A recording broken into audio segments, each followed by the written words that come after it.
My name is Tessa Morgan, and I'm 36 years old. If you ask my coworkers, they'd probably say I'm the dependable one.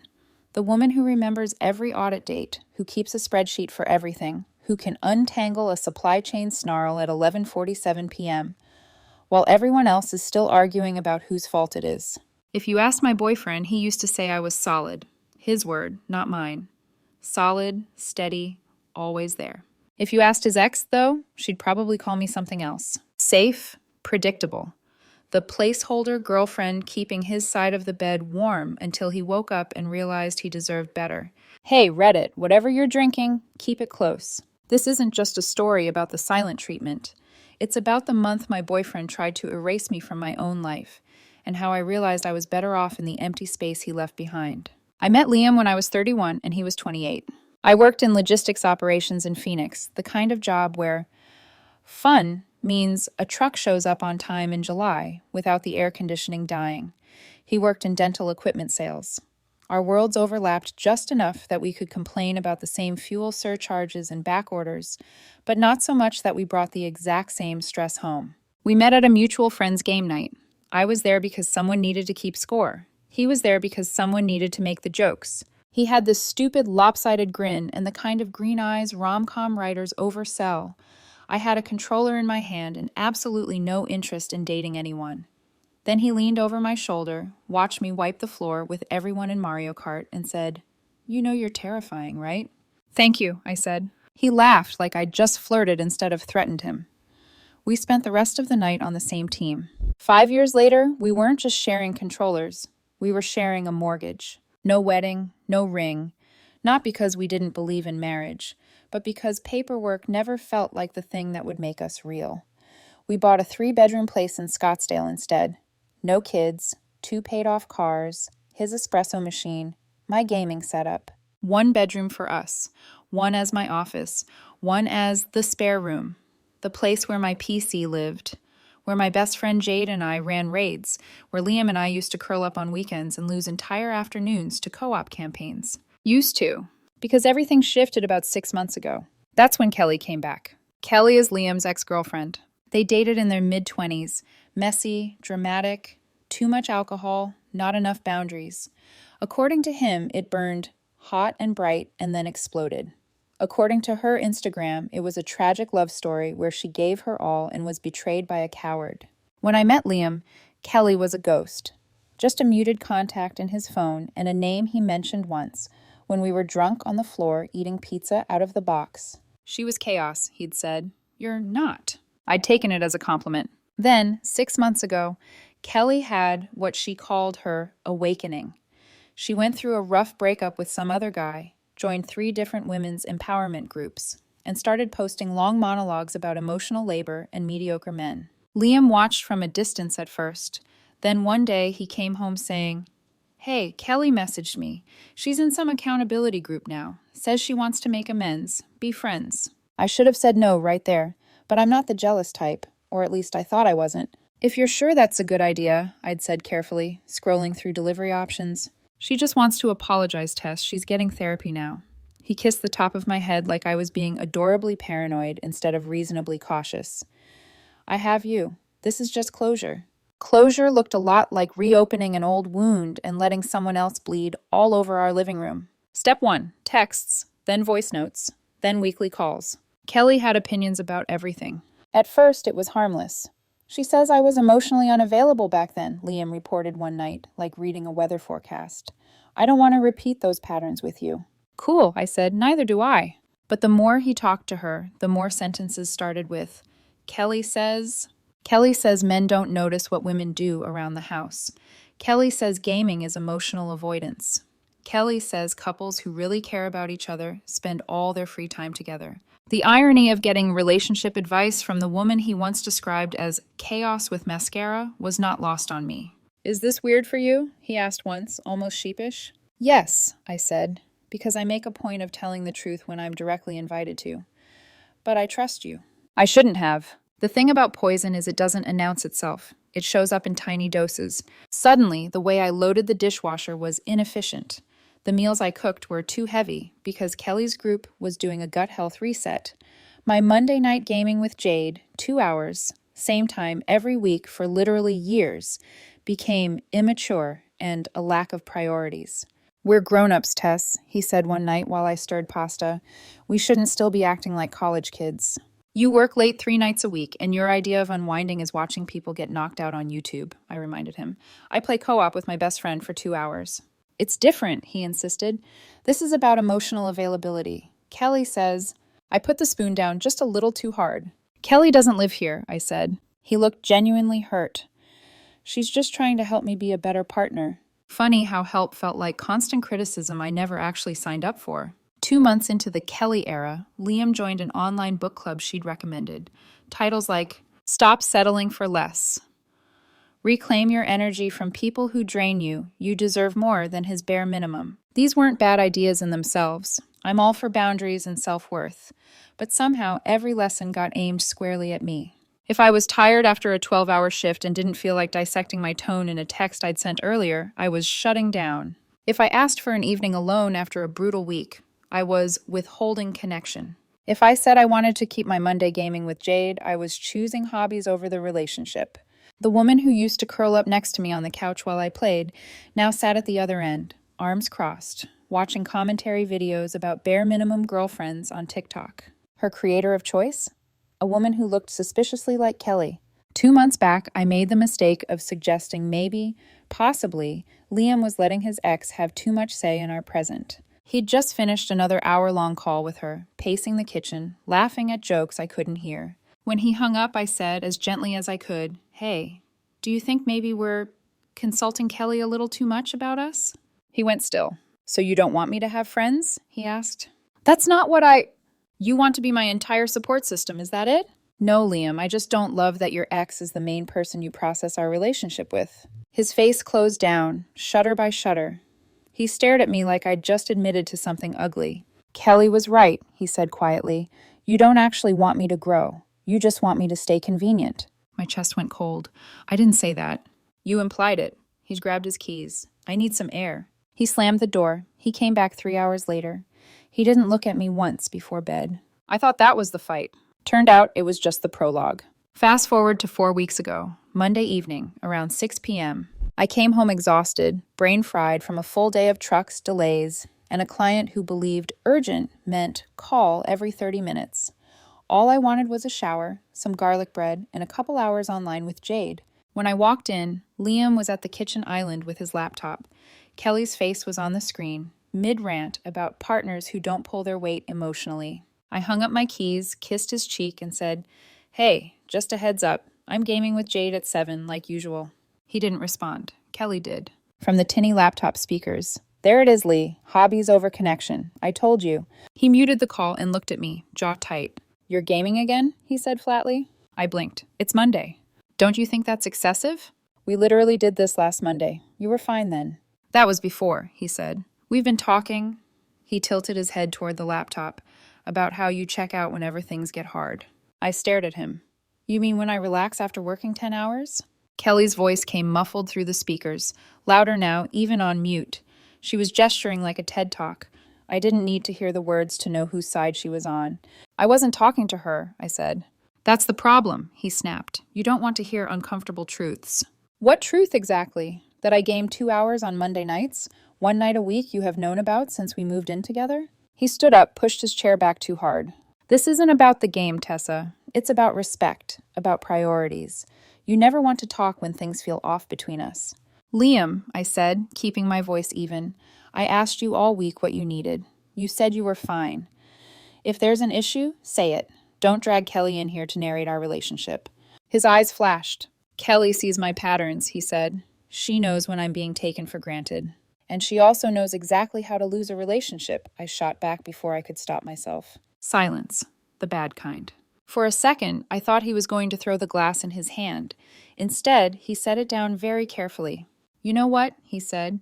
"You want your Monday nights so badly? Take them." I felt that sentence in my bones, but didn't yet understand what it meant. "I'm going to play with Jade," I replied. "We can talk after if you want." He nodded once, slow and deliberate. "No," he said, "we won't." I went to the spare room, closed the door, and logged in. Jade was already online. "Yo, Tess, you sound tense," she said in my headset.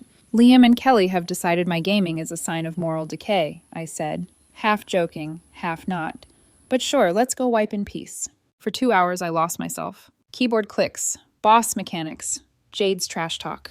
When I logged off and pulled off my headset, the house felt unnaturally still. No TV, no clinking dishes, nothing. I stepped into the hallway. Liam?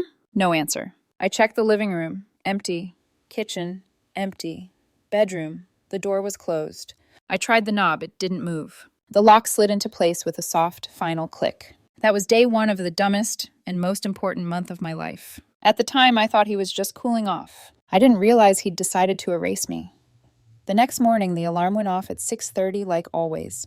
For a few seconds, half asleep, I forgot anything was wrong. I rolled over, reached for Liam out of habit, and grabbed cold sheets. His side of the bed was empty.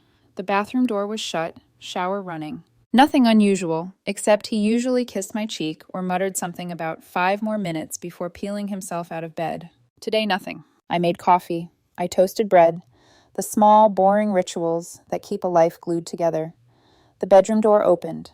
Liam walked out, dressed for work, hair damp, cologne still settling on his collar.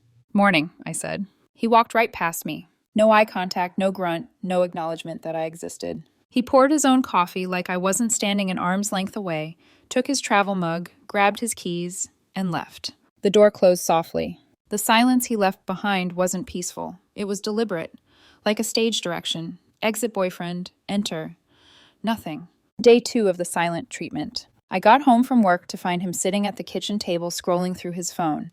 There was one plate in the sink, one mug, crumbs from toast. On the counter, he'd lined up his supplements like little soldiers: magnesium, omega-3s, vitamin D, all things Kelly's wellness group had decided were missing from his life. There was no sign he'd considered me at all. Hey, I said, trying again, how was your day? He didn't look up, didn't flinch, just scrolled.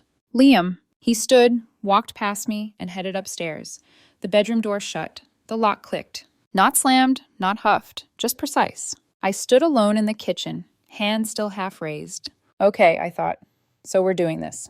By day 3, the pattern was clear. He'd make himself breakfast, rinse his plate, leave mine sitting empty in the cabinet. He'd do his laundry, stride past the hamper where my clothes waited, and load only his stuff into the machine. He ordered food delivery for one person, ate at the table, scrolling his phone while I cooked my own dinner.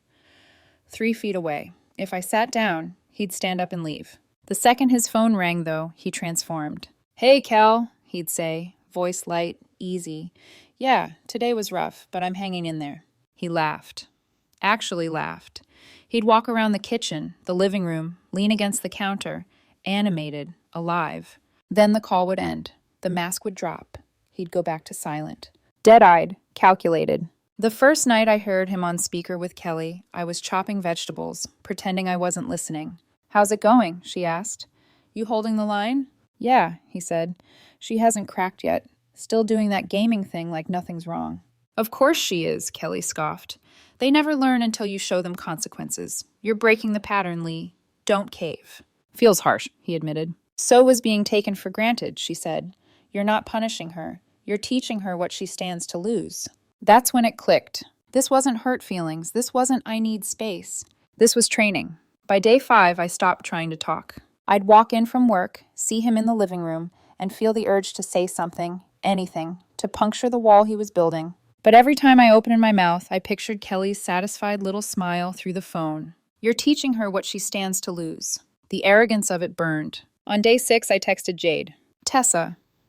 Liam hasn't spoken to me in 6 days. Like, literally nothing. Jade. What did you do? Assassinate his dog? Tessa. I told him I was gaming on Monday. Like I have for the last 5 years. Jade. You're joking. Tessa. Also, I suggested maybe his ex shouldn't be his relationship therapist. Jade. Oh, there it is. Jade. How long are you going to let this play out? I stared at the question for a long time. How long was I going to let this play out? Part of me wanted to storm upstairs, pound on the locked bedroom door, and scream until he had to look at me. Part of me wanted to pack a bag and leave quietly, just to see how long it took him to notice. Instead, I typed, Tessa, honestly, I kind of want to see how long he can keep it up. Jade. Ooh, science experiment. I approve. Document everything for the group chat. I laughed out loud for the first time in a week. Then I looked around the house and saw it, not just the silence, but the empty spaces that had appeared inside it. Without his commentary, the house felt different. No sigh when I left a coffee mug in the sink for more than 10 minutes. No passive-aggressive comment about my blue light addiction when I gamed at night. No unsolicited lecture about adult sleep hygiene if I stayed up to finish a raid. I could hear the clock ticking in the hallway, the hum of the fridge, the quiet exhale of the AC kicking on, my own breathing. Is this what it's like without him? The thought whispered, uninvited. Not single, just unobserved, unjudged. The realization was terrifying and intoxicating all at once. Day 7, Sunday morning. Sunlight leaking around the blinds, bright and unforgiving. Liam came downstairs around 9, dressed in athletic shorts and a t-shirt, water bottle in hand. He planted himself in the doorway of the living room, just at the edge of my peripheral vision. He stared at me, waiting for me to pause the game, to turn, to say, "Can we talk?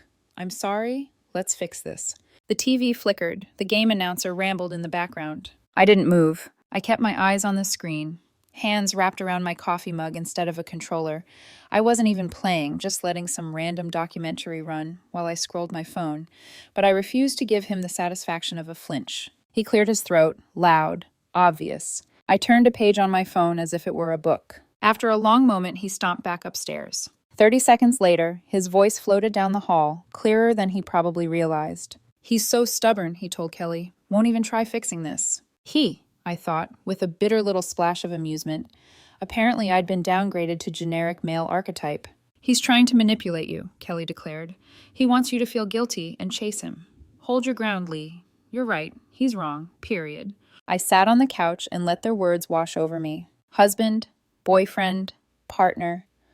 Whatever label they'd assign me in the debate I hadn't been invited to, I knew one thing. I was not the one doing the training here. They were, or at least they thought they were. That night, after another dinner of separate meals eaten in separate rooms, I stood in the hallway staring at the closed spare room door. 6 months ago, it had been our space. Then, slowly, it turned into his storage dump area. Gym equipment he never used. Boxes from impulse Amazon buys Kelly had convinced him to order. A stack of books about attachment styles he kept meaning to read. My PC was shoved into a corner, half buried under a pile of laundry that wasn't even mine. The sight made something in my chest crumple. This wasn't a neutral room anymore. It was physical proof of how much of myself I'd let shrink to make him comfortable. I opened the door, turned on the light. The dust motes in the air looked like glitter, or maybe fallout. "Okay," I said out loud, to no one. "If we're doing power plays, I'm at least getting my room back." Box after box went to the garage. Old clothes he didn't wear, stacked neatly. Extra protein tubs and resistance bands and foam rollers lined up in a corner. I dragged his unused rowing machine out into the hall, braced my back, and hauled it down the stairs, one step at a time. My thighs burned. My arms shook. It felt incredible. I found my gaming chair under a pile of Christmas decorations we hadn't even used last year because he'd decided hosting was too stressful.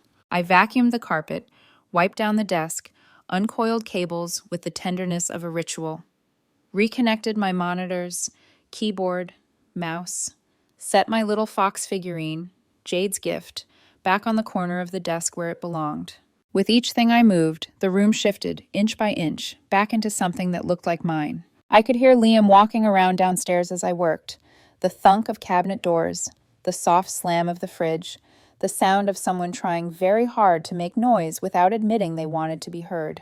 He never came to the doorway. He never asked what I was doing. At one point, his phone rang. Kelly again. "She's probably sulking," she said, loud enough for me to catch every word through the vent. "Let her. When she realizes you're serious, she'll come around." "She's weirdly calm," he said. "She's just doing her thing." "Then you're doing it right," Kelly purred. "You're breaking the dynamic. She doesn't get automatic access to your attention anymore." I plugged in my headset. Automatic access to his attention, like it was a perk on a subscription plan I'd forgotten to pay for. I sat down in my chair, the one I'd chosen and assembled and paid for with my own money, in the room I'd slowly surrendered and just reclaimed. I logged into the game launcher. My friends list flickered online. Jade was there. Tessa, raid tonight? Jade. Thought Silent Treatment King banned fun. Tessa, he did. I repealed the law. Jade. Oh, we're overthrowing a dictatorship? Say less. When the game loaded, my shoulders dropped for the first time in days. Damn, you sound better already, Jade said in my headset. You rehomed the man-child or what? He's still here, I said, flicking through my inventory. He just stopped speaking to me. So, like most men in tutorials, she said, what's the plan, Tess? You gonna grovel or... I looked around the room, my room, at the reclaimed corners and cleared desk and humming PC. Actually, I said, feeling the words settle into place like a decision, I think I'm going to let him keep going. You want to be ignored? Jade asked. I want to see who I am when I'm not bending over backward to get basic respect, I said. If his love comes with a mute button and a punishment setting, maybe I'm better off as background noise. Jade was quiet for a beat. Okay, she said finally. Then tonight, we farm gear and talk strategy, both for this boss and for your life. I smiled, really smiled, as our characters loaded into the raid. Downstairs, a cabinet slammed. The front door opened and closed. I didn't go to the window to see if he'd left. For the first time, I realized I didn't care where he went when he walked out the door. Because for the first time in months, I was exactly where I wanted to be. And somewhere between my keyboard clicks and Jade's laughter, a thought slid in, quiet and sharp. If this is what punishment feels like, what would freedom feel like? I had a feeling I was about to find out. Week 2 began the same way week 1 ended. Silence. But something had shifted, not in him, in me. The first week, the silence felt like a weapon pointed at my chest. The second week, it felt like a door swinging open. Because here's the truth no one tells you. Once someone stops speaking to you, you start hearing yourself again. Day 8, morning reckoning. I woke up early, made coffee, and padded into my reclaimed gaming room. Sunlight streamed through the blinds, catching dust in the air like tiny sparks. I booted up my PC, clicked into chat. Jade was awake, barely. Jade. You're online at 7 a.m. Are you possessed? Tessa. Slept great. House is quiet. Jade. Oh, silent treatment perks? Tessa. Honestly? Yes. I laughed at how absurdly true that was. Around 9, I heard him coming down the stairs. Slow steps, soft hesitation at the door to my room. He hovered, long enough that I could feel his presence behind the wall. I knew he expected me to turn, acknowledge him, say good morning, or we need to talk. Instead, I adjusted my headset and said to Jade, pull the next mob. The hesitation turned into frustration, then retreat. A few seconds later, the bedroom door upstairs slammed. Not enough to be dramatic, just enough to announce his existence. It was the first time I realized this wasn't just silence. It was performance. Day 9. 2 grown gamers versus 1 angry man-child. Nick, my friend Jade's boyfriend, borderline brother to me, texted out of nowhere. Nick, heard relationship dude is doing some weird monk vow of silence? Jade filled me in. Nick, want company? Tessa, sure, bring your laptop. Let's revive the co-op team. At noon, he showed up with his gaming rig, a backpack full of energy drinks, and a pizza box already open. He grinned when he saw the room. Holy crap, he said. It looks like you again. Yeah, I said, it does. We set up side by side, cables snaking everywhere, just like the old days. Liam walked past the doorway around 1 p.m. He froze. Nick sitting there, me laughing, gameplay blaring. Liam's expression curdled. Jealousy, indignation, disbelief. But to acknowledge it, he'd have to break his silent treatment. He stood there long enough to make it weird. Then he walked away. Nick raised his brows. Your boyfriend just shot laser beams at me, and I didn't even say anything. Silent treatment rules, I said. No talking, but unlimited glaring allowed. He laughed. He looks like he wants to file a noise complaint with God. Day 10. The living room war. On Saturday morning, I walked into the living room and stopped dead. At some point in the last 6 months, Liam had quietly rearranged everything to suit his preferences. The couch was angled weirdly, too far from the TV, pointed at nothing. The coffee table was halfway across the room. My favorite throw blanket was stuffed behind a plant. His giant ergonomic gamer chair hogged one corner like a throne. 6 months ago, I would have left it. Avoided conflict. Let it be his space. Not today. I planted my feet and started moving everything back. Couch facing the TV. Coffee table centered. Throw blanket folded over the armrest. His ridiculous gamer chair shoved into a corner that didn't command the room like a dictator. By the time he came downstairs, the room looked cozy again. He stopped at the bottom step and stared like I had personally defaced a sacred site. His eyes went wide. He inhaled sharply. His chest rose like he was about to lecture me. But opening his mouth would break his precious lesson. So he grabbed his keys and left the house. I didn't chase him, didn't text him, didn't soften the blow. I sat on my freshly reclaimed couch, turned on a show I liked, and felt something I hadn't felt in months: authority over my own space. Day 11. The kitchen revolution. Next, the kitchen. Look, I'm not a minimalist. I love things that work. But Liam's aesthetic crusade, inspired entirely by Kelly's Instagram feed, had turned our kitchen into a sterile museum of uselessness. My protein powder had been banished to the pantry, my vitamins shoved into a drawer. Our toaster moved to the garage because it messed with the vibe. A set of unlabeled decorative jars sat on the counter, empty, but apparently elevating the space. It was a hostage situation, I snapped. I dragged the toaster back inside like rescuing a long-lost friend, put my supplements neatly on the counter, made a little breakfast station, functional, slightly chaotic, very me. Then I cooked whatever I wanted. Spicy wings, garlic toast, BBQ chicken, actual food with flavor. Liam walked in mid-cook, saw the transformation, and froze. He hovered behind me, waiting for me to apologize or shrink or explain. I flipped a wing and didn't even turn. He eventually grabbed a protein shake and went upstairs, the silent equivalent of slamming a door. Day 12. The nonverbal meltdown. By now, his silence wasn't calm. It was anxious, ragged, fractured.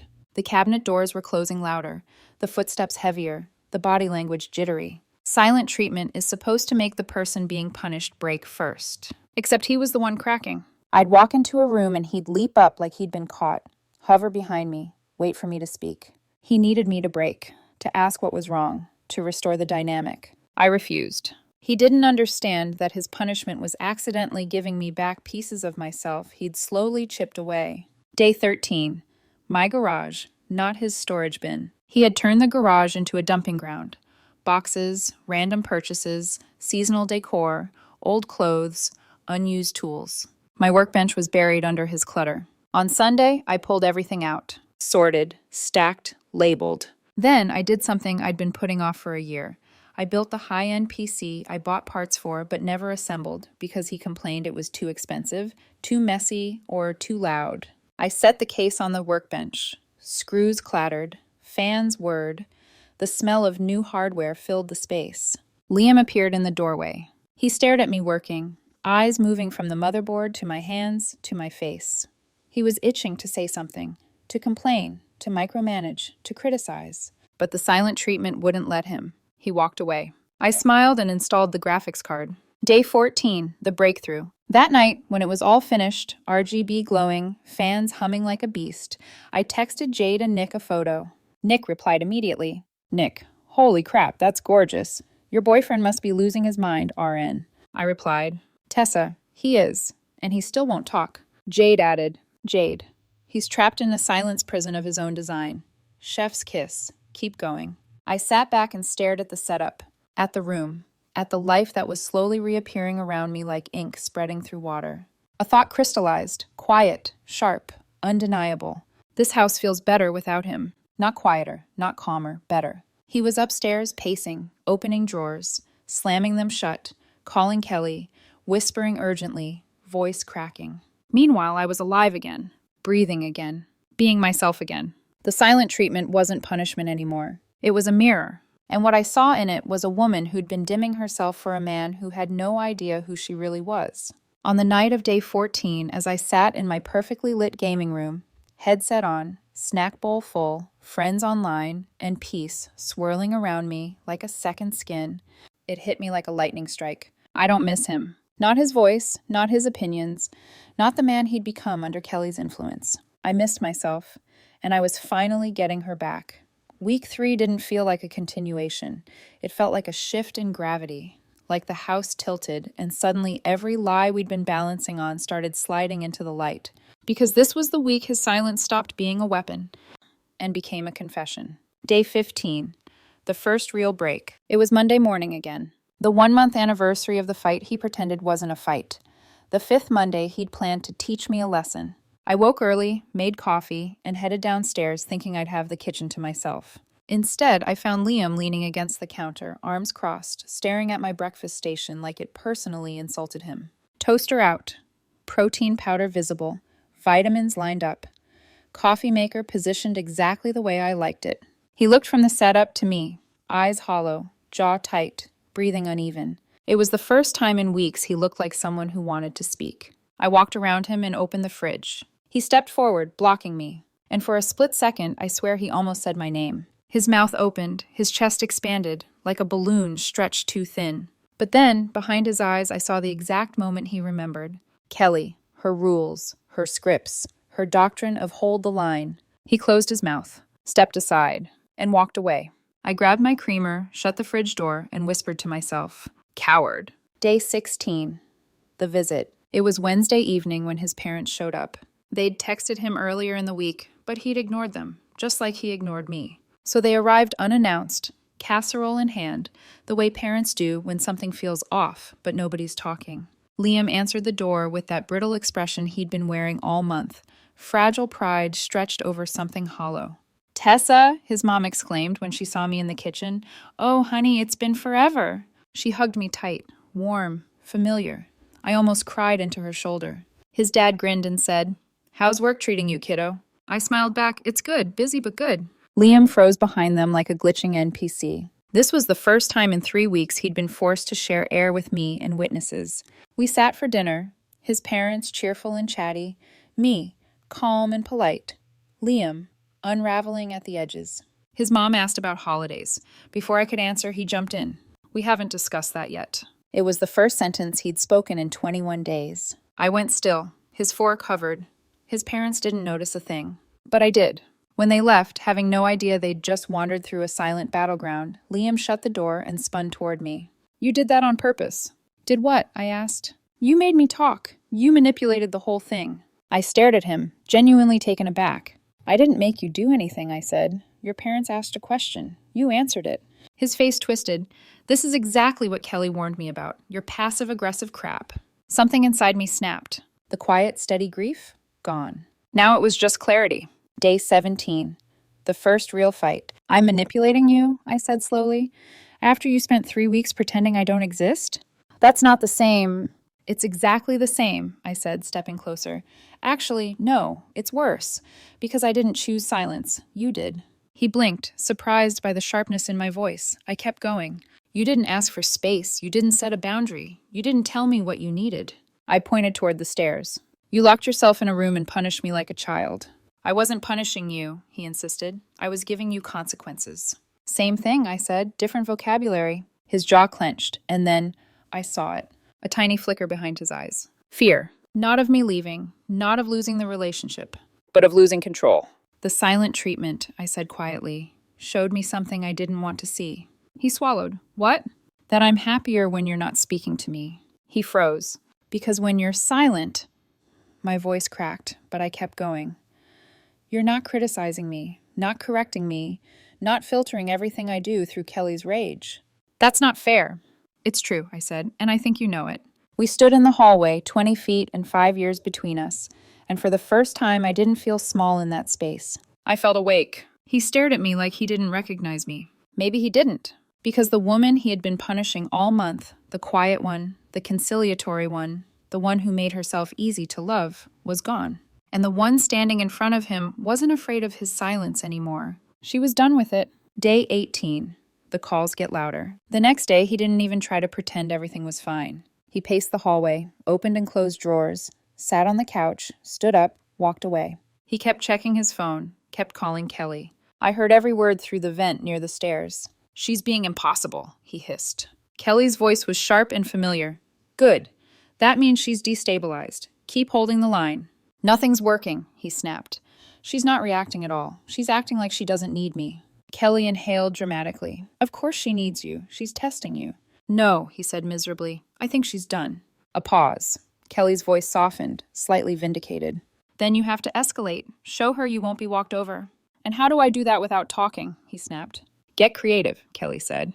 "Silent treatment is only one tool." I almost laughed. Their strategy wasn't working. Their plan wasn't landing. Their lesson was unraveling. They thought I was the problem. But really? They'd overplayed their hand. And now the house felt like a stage on which they were trying to perform a play. And after the audience had already left. Day 19. The pivot. That night, after hours of pacing, he knocked on my gaming room door. Not loudly, just 2 soft taps. I let him knock. Didn't open it. 2 minutes later, I heard him on the phone again, voice cracking. She won't talk to me. She won't even look at me. Kelly's reply, that means you're winning. Winning. Interesting word, because from where I sat, in a room that was mine again, in a life I could finally breathe in, it sure didn't look like I was the one losing. Day 20. The moment I knew. I woke up with a calm I couldn't explain. I brushed my teeth, tied my hair back, made coffee, sat on the couch with a blanket around my legs. He walked downstairs and stopped when he saw me. I didn't flinch, didn't speak, didn't look away. And something in his face collapsed. Not anger, not pride, just realization. He'd spent a month proving he could live without my voice. And in doing so, he'd shown me exactly how it felt to live without his. He opened his mouth, and for the first time, I didn't hope for words. I hoped for silence. Because silence from him meant clarity for me. And clarity was the thing I'd been missing for far too long. Later that afternoon, I sat in my car in a grocery store parking lot, engine humming, air conditioning blowing against my face. I opened Google, searched 3 words. Family lawyer Scottsdale separation. 3 names popped up. I clicked the first one. And as the phone rang, I whispered something I never thought I'd say. I think I'm done. I didn't make the decision in some dramatic, movie-worthy moment. It wasn't rage. It wasn't heartbreak. It wasn't even grief. It was calm. The kind of calm you feel when you finally stop treading water and stand up. Day 21. The consultation. The lawyer's office was a quiet suite on the 7th floor overlooking downtown Scottsdale. Neutral walls, muted lighting, the kind of space designed to make endings feel administrative rather than catastrophic. Her name was Monica Delaney, early 40s, crisp blazer, eyes sharp enough to cut glass. She offered me water. I declined. My hands were already shaking. So, she said, opening her laptop, tell me why you're here. And I did. Not every detail. Not every wound. I didn't tell her about the day he called gaming a moral failing, or the night I cried in the bathroom so quietly I didn't disturb his silence. But I told her enough. 5 years together, shared mortgage, no kids, mostly separate finances, a month of intentional, silent treatment used as manipulation. Monica typed as I spoke. When I was done, she asked just one question. Do you want reconciliation? I exhaled. No. She nodded once. Professional, neutral, no judgment. Then we'll proceed with a separation petition, division of joint assets, request for buyout or sale terms, and a standard no-contact clause until negotiations are settled. I blinked. That exists? Absolutely, she said. And from what I'm hearing, you need it. For the first time in a long time, I felt protected. Not by a partner, not by family, by my own choice. Monica slid a package toward me. This outlines your rights, obligations, and immediate steps. If you're ready, we can prepare the documents today.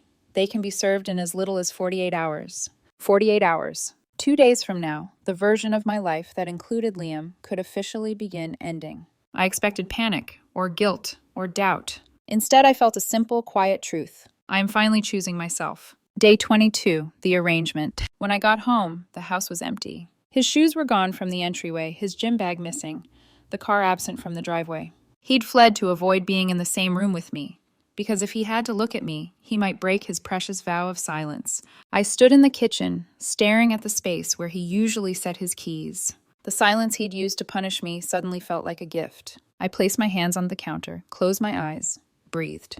Tomorrow morning, I would serve the papers. Not out of revenge, not out of a desire to win, but because staying felt like slow drowning, and leaving felt like air. Day 23, the lilies. I woke up before sunrise. Not on purpose.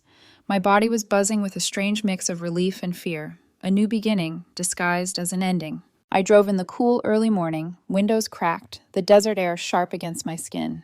At a small flower shop near Old Town, I bought white lilies, the ones that smell like clean slates in quiet rooms. The florist asked, "Special occasion?" I smiled faintly. You could say that. At home, I placed the lilies in a simple glass vase on the kitchen table. Next to it, I set a single sheet of folded paper, my handwriting on the front. Thank you for the most enlightening month of our relationship. And beside that, the manila envelope. Inside, the separation papers, Monica's business card, a sticky note with instructions for how he could have his lawyer contact mine. Everything neat, calm, undeniably final. I made coffee, sat in my gaming room, opened a chat window with Jade and typed, Tessa, might need a place to stay tonight. Jade, holy shit, you did it? Tessa, I did. She replied with exactly 3 words. Jade, I'm proud of you. I swallowed the sob that wanted to break loose. The moment. At 7:45 a.m., I heard the garage door rumble open. Keys rattling, bag dropping, shoes on tile. He walked to the kitchen. And then, silence. A different kind of silence. A stunned silence. A silence that realized it had been outplayed. Paper rustling. Breathing speeding up. A choke sound. Half disbelief, half panic. Then fast, heavy steps. He appeared in the doorway of my gaming room, holding the papers with trembling hands. His face was white, eyes wide, a month of power evaporating in real time. What is this supposed to be? His voice cracked, hoarse from weeks of disuse. I turned in my chair slowly. I think you can read. You're leaving me? He demanded, voice rising. Over what? Over me not talking? I stood. No, I said quietly. Not because you didn't talk for a month. He blinked, confused. But because in that month I learned how it feels to live without you. He swallowed. And I liked it. His face twisted, pain, anger, disbelief. You can't be serious, he said, clutching the papers like they were burning him. We can fix this. No, I said, we can't. Why not? Because I don't want to. He flinched like I'd hit him. I love you, he whispered. No, I said softly. You love controlling the version of me you thought you could shape. That's different. His voice rose again. I won't sign these. You don't have to, I said. Arizona allows unilateral separation. Whether you cooperate or not, this ends. His breathing hitched. You did this, he said, voice shaky. You ruined everything. I felt something inside me go still. No, Liam. You spent a month showing me exactly how much of me you didn't value. You handed me peace and expected me to hate it. I stepped past him. He didn't stop me. At the front door, I said one final thing. Next time you give someone the silent treatment, you might want to ask what they hear when the noise stops. I walked out. He didn't follow. That night, Nick opened the door in pajama pants, holding a mug of coffee. You okay? He asked gently. For the first time in a long time, I said, I think I might be. He stepped aside. Couch is yours. I dropped my overnight bag on the floor, sat down, exhaled. My phone lit up. A text from Liam. Please come home. We need to talk. Then another. You're making a mistake. Then, Kelly says you're scared of commitment. She says you're running away. I blocked his number. Then finally, I breathed. And the air didn't feel borrowed anymore. The morning after I left felt unreal, like waking up in a life that still fit me instead of one I kept trying to squeeze myself into. I stretched out on Nick and Jade's couch, hair a mess, blanket tangled around my legs, the smell of coffee drifting from the kitchen. For one blissful second, I forgot everything. Then my phone buzzed. Dozens of notifications, missed calls, texts, voicemails. Not from Liam, from Kelly. And somehow that was worse. Day 24, the storm. Nick walked in carrying a mug. You're trending in his household, he deadpanned, handing it to me. I glanced at my screen. 31. Missed calls from Liam. 16. Missed calls from Kelly. 12 voicemails. A wall of texts, all from 2 people who had spent a month teaching me how insignificant my voice was, now losing their minds because they'd lost access to mine. I opened none of them. Nick sat opposite me, elbows on knees. Just say the word, he said quietly. Jade and I will help pack your stuff. Move it. Torch the house. Just the moving part, Jade yelled from her room. Nick corrected himself. Yes, the legal parts. I smiled weakly. Thanks, I'm okay. And surprisingly, it wasn't a lie. Day 25. Retrieval. Monica texted me. He's been served. You may retrieve your belongings whenever you feel safe. I suggest having a witness. A witness. I chose 2. Jade, feral goblin energy. Nick, calm muscle. We drove to the house in JD's SUV, the desert heat shimmering off the hood. I half expected Liam to be waiting outside like some abandoned Victorian lover. Instead, Kelly was. Arms crossed, eyes sharp, mouth twisted like she was tasting betrayal for the first time and wanted a refund. Liam stood behind her, rumpled, exhausted, confused, like a man who'd been handed the consequences of his own game and didn't understand the rules anymore. The confrontation. Kelly marched toward me first. You can't just leave, she snapped.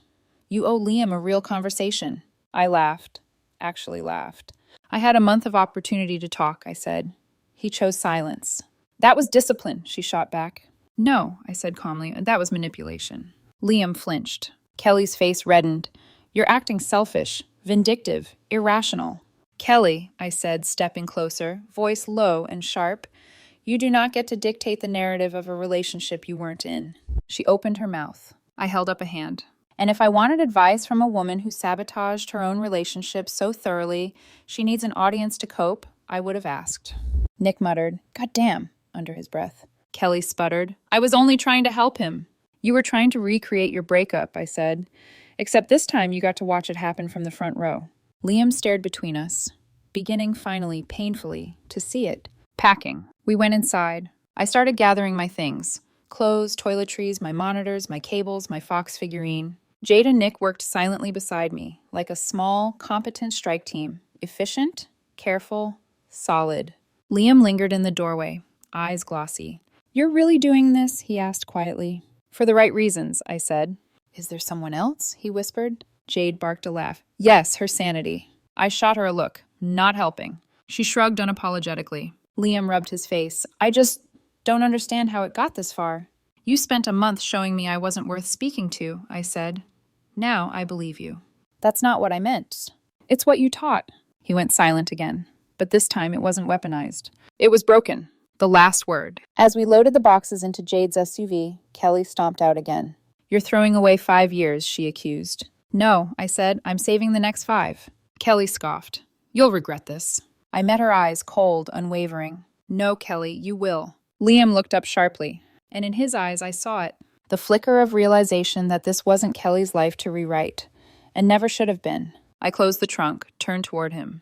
"Monica will contact your lawyer about the house," I said softly. "We can split the profit, or you can buy me out." He nodded weakly. "Tessa," he whispered, "please." I shook my head. "Goodbye, Liam." I got into the SUV. As Jade pulled away, I looked in the rearview mirror. Liam stood there, small, confused, devastated. Kelly stood beside him, arms crossed, furious, powerless. And the house? It didn't look like mine anymore. It looked like something I'd finally escaped. The next few days, the separation moved fast. The house went up for sale, the appraisal came back fair, and we each got $72,000 from the split. He hesitated signing the papers, then signed anyway. Probably on a day Kelly pushed too hard, even for him. I moved into a bright 2-bedroom apartment in Tempe with tall windows and a small balcony. One room became my gaming studio, my space, my rules. I bought new furniture, plants, soft lighting, a rug that looked like spilled watercolor. I cooked my favorite meals, played co-op with Jade twice a week, went running in the evenings, slept diagonally across my bed because I could. Every day felt like a muscle unclenching. Every night, a breath I'd been holding for years finally released. I kept waiting for regret to arrive. It never did. The fallout. Word spread fast, thanks to Kelly, who treated my departure like a breakup she personally experienced. She posted long, vague status updates. When weak people can't handle strong women. Some people only grow by losing real love. You can't fix someone who won't evolve. Liam reposted 2 of them, then deleted both. Mutual friends reached out. Some asked what happened. Some took my side. Some took his. A few tried to stay neutral. Nick sent me a screenshot of a group chat. Friend. Kelly's spiraling. She says Tessa left because she felt threatened by her. LOL. Another friend. Congrats to Tessa on winning her peace. I laughed harder than I expected. The truth was simple. Liam didn't lose me because of Kelly. He lost me because he chose silence over partnership, control over conversation, punishment over communication. Kelly was just the megaphone. He built the cage. She handed him the lock. But I was the one who walked out. 6 weeks later, one evening, as sunlight poured orange across my apartment walls, I sat at my desk, headset on, Jade and Nick laughing in my ears. I looked at my screen, my characters, my setup, my small gaming room glowing with soft amber light, and felt something I hadn't felt in a long time. Wholeness. Not victory, not triumph. Just myself. I didn't need Liam's voice to define my value. And his silence had taught me, beautifully, accidentally, that I was always capable of standing alone. But life has a way of sending one last test. And mine came in the form of a fluorescent-lit Target aisle 3 months later when I turned the corner and saw him. I wasn't prepared for it. 3 months of healing, 3 months of peace, 3 months of slowly stitching myself back into someone whole, and then fluorescent lights, cheap tile floors, and a cart full of cleaning supplies. There he was. Liam. standing beside a display of discount candles, looking like a ghost of the man I used to love. Thinner, paler, jaw unshaven, eyes ringed with the kind of tired you cannot sleep away. When he saw me, he froze. And behind him, gripping a basket full of organic supplements and judgmental energy, was Kelly. Of course she was. The collision. For a moment, none of us moved. My heart thudded once, a single dull drumbeat. Liam swallowed hard. Kelly stiffened like a cat spotting a dog. I looked between them, and something inside me shifted. Not panic, not grief, just distance. Like seeing an old photograph of a life that no longer belonged to me. Kelly recovered first. She grabbed Liam's arm, hissing under her breath, "Come on, ignore her." But Liam didn't move. He just stared, shocked, hopeful, terrified, like he was seeing sunlight for the first time after living underground. He let go of Kelly's arm. "Tessa," he said. His voice cracked on my name. Kelly spun toward him. "Liam, don't—" But he shook her off. For the first time, maybe ever, he stopped following her lead. He stepped toward me. "Can we talk?" he asked. I exhaled slowly. "Not here." He nodded, desperate. "Outside, please." Kelly lunged like she was trying to physically block him. Liam turned to her, voice suddenly tight. "Stop telling me what to do." Her face twisted, betrayal, shock, indignation. But he didn't look back. He followed me outside, the parking lot. We stood beside my car, sunlight spilling across the asphalt, heat rising in waves from the pavement. Liam ran a hand through his hair, pacing once before stopping in front of me. "I'm sorry," he said immediately, voice trembling. I didn't respond. He tried again. "I'm sorry, Tessa, for everything, for the silence, for listening to Kelly, for making you feel alone. God, I don't even know where to start." I studied him quietly. 3 months ago, I would have melted. Now I just listened. He swallowed hard. "When you left, something broke," he said. "I thought you'd come back after a week, or call, or yell, or something, but you didn't. And Kelly kept saying I was right, that you'd break, that you needed the lesson." His voice dropped. And I believed her. I crossed my arms. "Why?" He shut his eyes, ashamed. "Because it was easier than admitting I didn't know how to fix what I'd ruined. Easier than facing you and having to say I was wrong." "And humiliating me was easier than humility?" I asked. He winced. "I thought the silent treatment would make you realize how much you needed me. And instead," I said softly, "it showed me how little I needed your approval to function." He nodded slowly. "I know," he whispered. "I see that now. You look different." "Better?" I asked. He nodded again, sad, honest. "Yeah, better. Accountability." He looked down at his hands. "Kelly was in my ear every day," he said. "Every decision, every reaction, every thought. She pushed me until I didn't recognize myself anymore." "And you listened," I reminded him. He didn't argue. "That's on me," he said. "Not her. I let her shape my relationship. I let her turn me against you. I let her convince me that my partner, the person who loved me, was the enemy." I said nothing. "I lost you," he whispered, "because I was too weak to see what was happening." I nodded. "True," I said gently, "but you didn't lose me because you were weak." He looked up, hope flickering. "You lost me," I continued, "because you weaponized silence and expected me to bleed for it." His face crumpled. "I know. The ask." He took a shaky breath. "I'm not asking you to come back," he said. "I'm not that selfish anymore. I just needed to say I'm sorry, properly, not through texts or voicemails or Kelly's commentary." I tilted my head. "You're not with her?" He shook his head violently. "No. God, no." "Is she still living with you?" "No," he said quietly. I asked her to leave 2 weeks ago." "Why?" He hesitated. "She kept telling me none of this was my fault," he admitted, and for the first time, I realized I needed someone to tell me the opposite. That surprised me. In a good way, in a sad way, in a final way. The question he shouldn't have asked. Silence stretched between us. Not weaponized this time, just human. Then he asked it. "Are you seeing someone now?" I blinked. "That's not your business." He winced but nodded. "Right, sorry." He looked down at his shoes, voice barely above a whisper. "For what it's worth, whoever he is, he's lucky." I almost laughed. "There's no one," I said. He looked up, startled. "I'm not with anyone," I clarified. "I'm focusing on myself, my space, my peace." "Oh," he whispered. "Then, is there—" "No," I said firmly. "There isn't." He closed his eyes. And in that moment, not the silent treatment, not the fight, not the separation papers, but this. This was when I knew it was truly over. Because even with the door cracked open, just an inch, I felt nothing inside me reaching for him anymore. The part of me that once would have tried to fix us? She was gone, replaced by someone steadier, someone stronger, someone who didn't fear silence, because she'd learned how to fill it with her own voice. The end. He stepped back.